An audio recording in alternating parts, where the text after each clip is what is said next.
Uy guys, kamusta finals mo? Hindi nga ako sigurado sa mga sagot ko. Buti pa si Galera, siya ang pangayos. Uy? Anong buti pa si Galera? May mali nga ako, isa. Pahambol ka naman.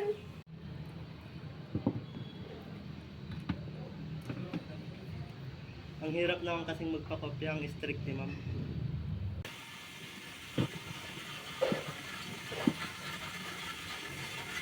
Wait lang guys, hihil lang ako sa video.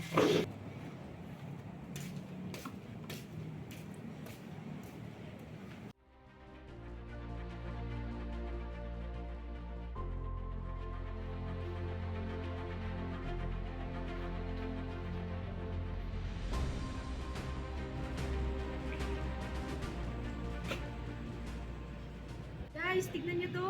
Ano yan?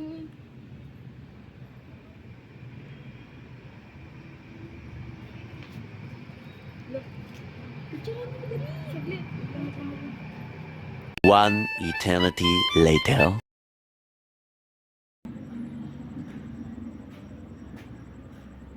Ano yung tinitignan nyo? Guys, did you know the Section 3 Article 3? The right to privacy? Gusto nyo basahan ko pa kayo? You're violating my rights to privacy.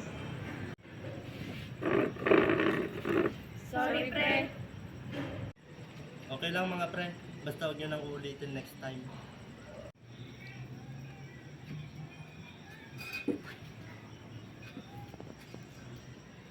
Ngayon, ay tumuloy na tayo sa Section 3. The privacy of communication and correspondence shall be inviolable except upon lawful order of the court or when public safety or order requires otherwise, as prescribed by law.